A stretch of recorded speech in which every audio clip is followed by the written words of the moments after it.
Welcome to Paul Talk Science. Today's episode begins with a quiet truth that many scientists carry with them but rarely say out loud. Sometimes we do not find our discipline, sometimes it finds us. My guest today is someone for whom mathematics was never just about numbers on a board or equations on a page. For her, mathematics was curiosity. It was asking why. It was wanting to know how things work and being given just enough answers and a little more to keep thinking long after the conversation ended. She grew up in South Africa, discovered early that she had a mind drawn to logic and problem solving. And like many mathematically gifted students, she was gently but firmly steered towards what society considered the safe path, which are engineering, medicine, actuarial science. Parts with titles easily recognizable by people, and parts that sound impressive at family gatherings. But somewhere along that journey, she realized something important. She did not want mathematics as a tool. She wanted mathematics as a language, as a way of seeing the world. That realization took courage. It meant starting again. It meant choosing a discipline that is rarely explained, often misunderstood, and sometimes feared. It meant becoming a mathematician, not because it was obvious, but because it felt right. In this conversation, we talk about how mathematics is taught, respected, and sometimes quietly avoided.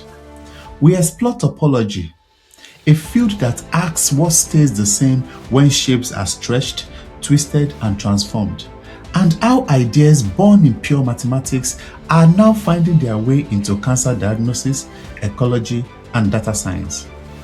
We also talk about representation, about what it means to be a woman in a field where you are often the only one in the room, about why seeing someone who looks like you matters, and about what it takes to turn personal struggle into collective opportunity. This episode is about mathematics, yes, but it's also about belonging, about curiosity, about choosing joy over convention, and about building pathways so the next generation does not have to wonder whether they are allowed to be here. I am Paul Adepoju, and this is Paul Talk Science. Let's begin.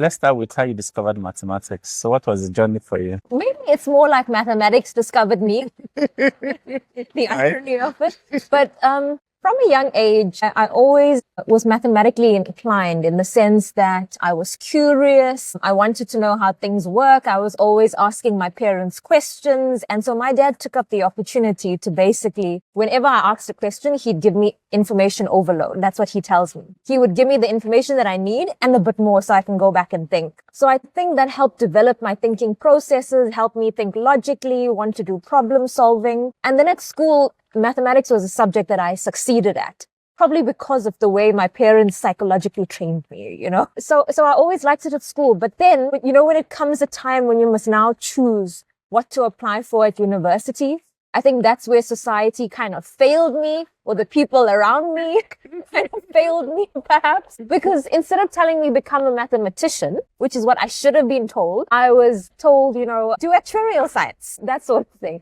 And to this day, it is still the case in society that when you're good at math, we would tell the students, do engineering, study medicine, actuarial science. No one tells the child to do mathematics. So I applied to do actuarial science. I went to the University of Witwatersrand, which is away from home because I was born and raised in Durban in KwaZulu-Natal in South Africa. And then I got there and I bought the textbooks for the entire year, went through a bit of it and realized that's not what I wanted to be doing, right? So imagine being a first year student and coming to this realization. But then luckily for me, my parents were open-minded as well. They were supportive. So I told them I cannot handle this. I'd prefer to come home. And so I came home. They took me to UKZN the next day and I immediately enrolled for a BSc degree in mathematics.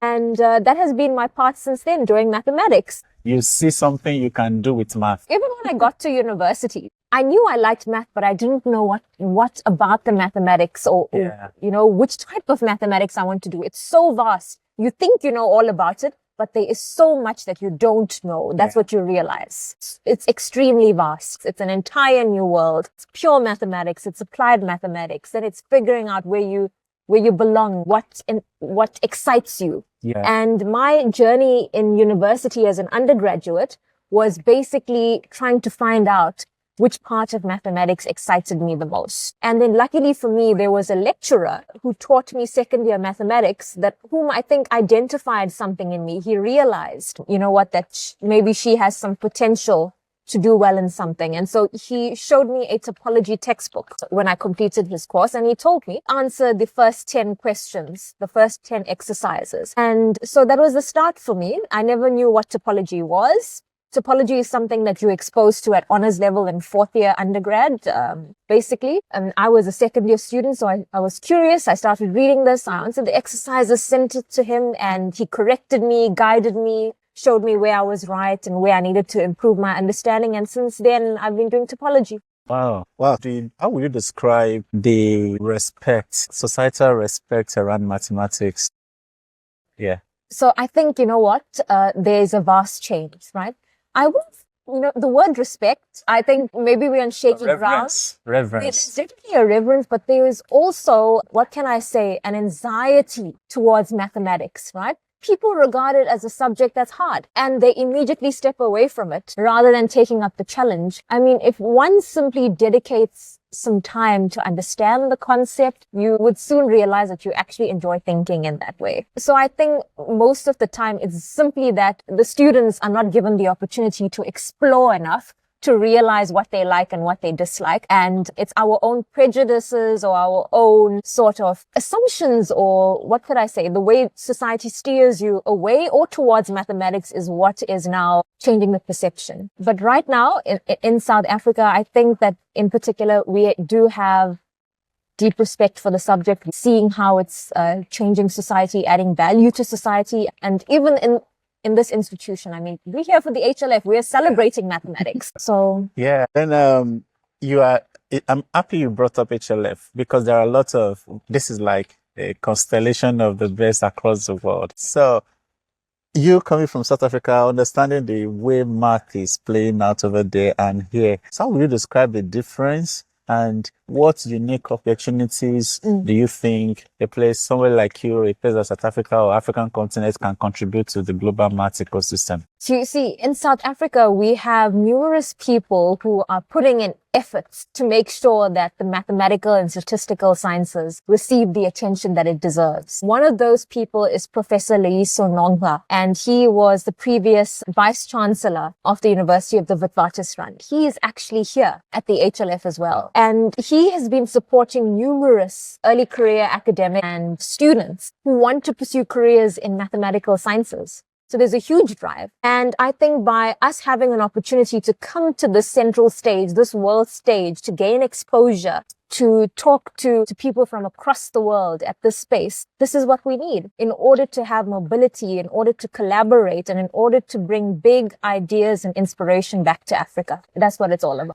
Wow, yes. Then what about, people respect, because Africa has the medical doctors, it's easy, is something of pride. How can we make math to be that something of pride? So because we know it's technical, we know you guys are smart and intelligent. So how do we level that to that level of societal acceptance? So for societal acceptance, I think what one needs to do is bridge the gap in the sense that we need to show society how maths is changing the world. We need to give them tangible examples, right? So we had the pandemic recently. Mathematics helped with the analysis, right? Predictions, maths and stats came into play, modeling, epidemic analysis. So it's this sort of things, bringing society a tangible example where they can see how it's impacting their lives. If people understood how GPS worked, or where the internet came from. I mean, we have literally the creators, the internet at the HLF here, right? Yeah. So for me, it's basically that we have a huge math biology group in South Africa. They are using their mathematics to help make advances in the biological and medical spaces. I recently was involved in a topic called topological data analysis, where we were basically looking at diagnosis of breast cancer data. So if, it's basically these examples that's going Tell me about that. How does that play out, the oncological topology? So in South Africa, topology is actually a very thriving subject. We have a rich history, in particular in an area called point-free topology. And that's because the fathers of the subject had taken their time to come to South Africa at least once a year to spread their knowledge. And so that happens in the 1980s and 1990s. And so therefore we have a lot of expertise in point-free topology. Point-free topology is firstly, what is topology, right? Let's talk about that. Yeah. Topology is basically understanding the properties about shape, the properties about space, right? And it is about knowing which properties remain invariant when you try to deform the space. For example, stretching, shrinking, twisting, those sorts of things, but I'm not allowed to tear the space. A really nice example, and I mentioned this one to you, Donuts. is the donut and the coffee cup. Because they have that hole in there. Right? Exactly. So it's an invariant. So we can identify and distinguish between two spaces by basically counting the holes. So there's one hole in the ring donut and there's one hole in the coffee cup, basically the handle. And you can continuously deform that donut into a coffee cup and deform the coffee cup into the donut. That's how that works. And basically various other things. Topologically, our pants is different to our socks. Yes. Right? The pants has two holes. Socks one. Does it have a hole? Where you put your leg in it. So this is. But is it a hole? There's no hole. That space has no hole. Oh, okay. Yeah. It's a space. It's an enclosed. Yeah. So yeah. Right? There's no hole in it. Okay. You can stretch out your sock and you'll get something flat. Yes. With no hole. Okay. Yeah. I see the point. So it's deforming the spaces. But then mathematically, the language in which we now understand and describe your sock or your pants or whatever space we're trying to study, we use set theory. Okay. Right? So we use the language of sets to study topological spaces. And through that, we can have theorems, properties, results that tell you more under what conditions certain things happen or they don't happen. And so there are various types of topology that one can study. You can do general topology, which is the point set topology that I just mentioned, using set theory as a language, and you work with points. Or you can do point-free topology, which is what I do, where we do not work with points. Right? Then we've got differential topology, we've got algebraic topology, and, there's various other sub-disciplines in which one could study topology, and knot theory, etc., lower dimensional topology, they all feature in some way there. That's pretty cool. So how is that applying into the oncology, into cancer, breast cancer? Right. So now we go application. So I mentioned algebraic topology. So that is a pure mathematical area. Right? Pure research has been done in there, very theoretical. And probably when the ideas of homology groups were created, the people that created it never in their mind thought that one day it will lead to an area called persistent homology. Persistent homology is basically the underlying framework to do topological data analysis. It is basically doing data analysis using topology. So instead of looking at the shape or the properties of a space, we're now looking at the shape of the data set. Yeah. That's what we do. So given any data set, we transform it in a topological object. And then we look at the invariance of that topological object, just like how we were counting holes. Yeah. Right? In the other spaces, we will now look for the end in these special topological structure that we now create from the data set. And then once we've identified the holes, we now check at what point does it born and at what point does it die? Yeah. And it helps us keep track of that. So given breast cancer data, mammograms, for example, we can then take these images and transform them into data points, right? So we could get vector format, we can get matrix format, however you'd like. We then convert all of these image points that we've got stored somewhere into a topological object called a simplicial complex. Okay. We then try and track the higher dimensional holes in it. And then through that, we get out certain properties that would emerge. We would look at connectedness properties, holes, and we then take the output, which is called a persistence diagram, back to the practitioner, and we can then see what were the differences between those images that were malignant and those images that were benign. Are they really helping you in your diagnosis? Are they different properties? Is it clearly different so that if I gave you a random picture, you'd be able to tell me that one's malignant? Yeah. And that's kind of the work that we're trying to do in that space. What do you still see as potential applications of topology? How far has this initiative in breast cancer gone? Has it gone extensively, or what is the current state? I would say that we're still in the middle stages. We still need to improve on the diagnosis. We still need to work with more data sets because right now we basically use public repositories.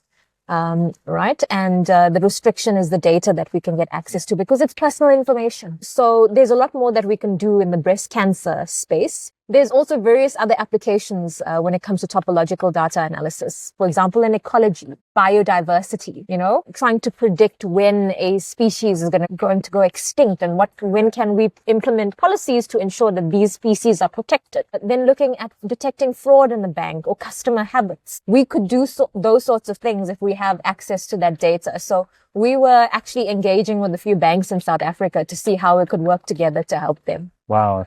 So it's that sort of things that we're doing. It's impressive. When we look at the potentials of topology, and I think math, like you rightly said, showed its importance during the COVID period, being able to predict, being able to projection of the spread. It was a beautiful moment to be able to make some prediction and assumptions. But did you feel like people understood, the general public understood that was math at work? They felt it was the epidemiologists.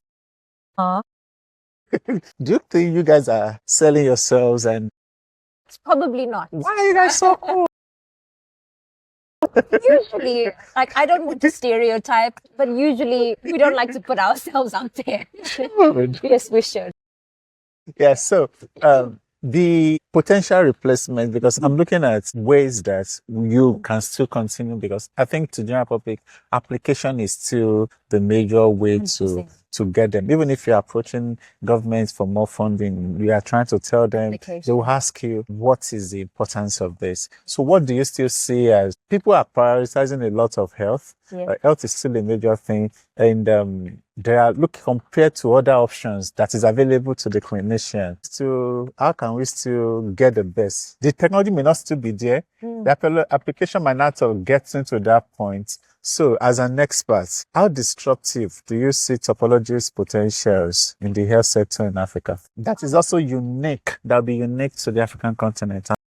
It would, because it's a fairly new area. We're still trying to develop our research group. We don't really have one. We're putting it together. So any output that we get is going to be something new, basically. And even beyond topological data analysis, there are topologists doing work in other types of areas of topology. There's also quantum topology, looking at applications in quantum technology and in physics itself, doing point-free topology. The applications may not be immediate in that because it's very theoretical, but there are some potential applications in computer science. And we know that the marriage of computer science and mathematics, they're practically one and the same here at the HLA.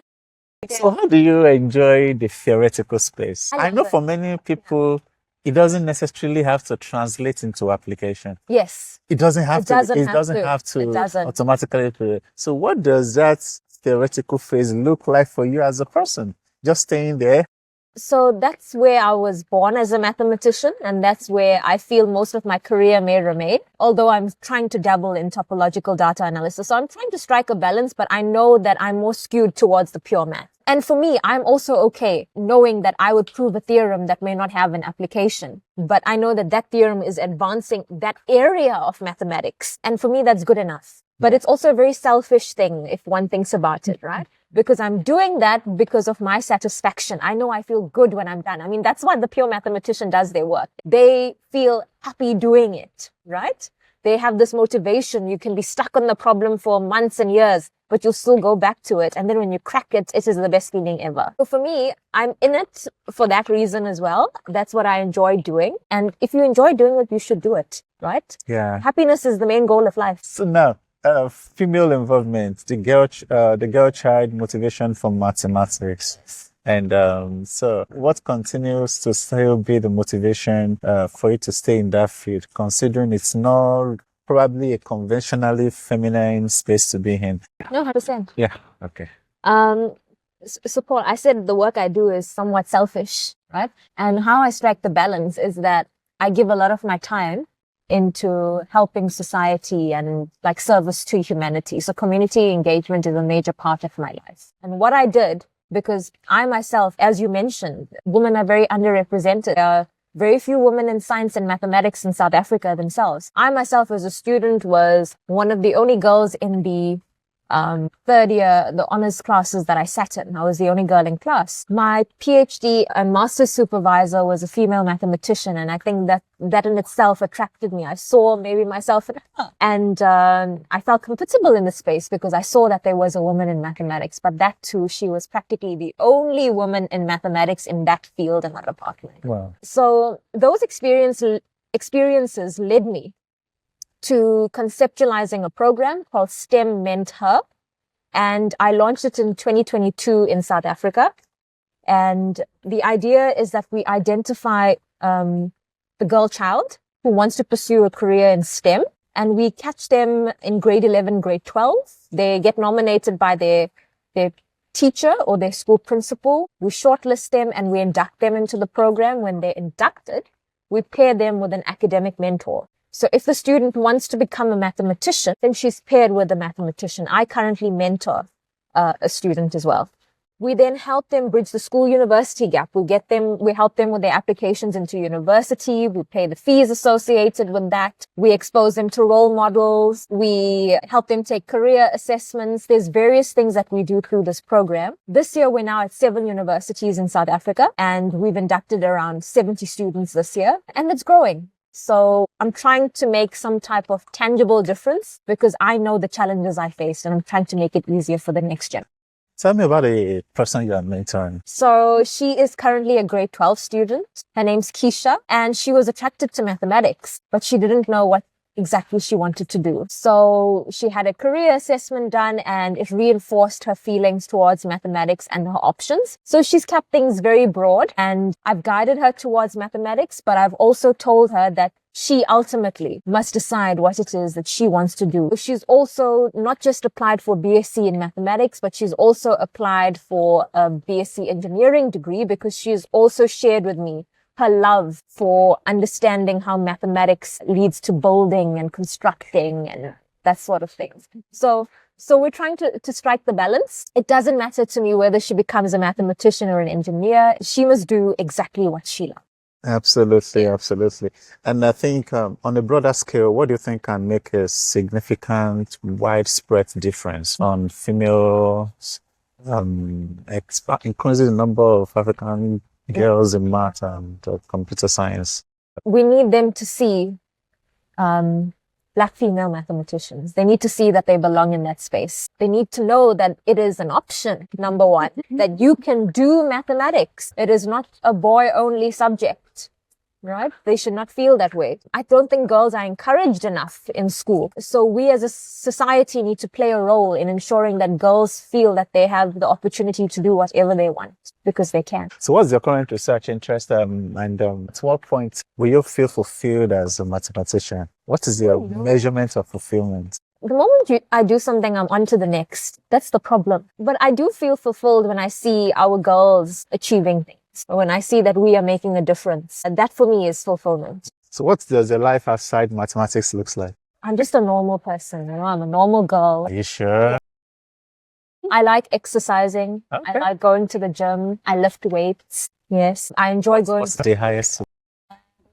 I don't aim to lift heavy weights. What I aim is for form. I need to know that the form is great. But I think I squatted maybe 80 kilos, which is slightly more than my body weight. Wow. Yeah. That's cool. Yeah. Cause I'm like 60 kilos and I was able to squat with more than that. That's cool. But I'm not aiming to break my back or do anything. No, please don't. Yeah.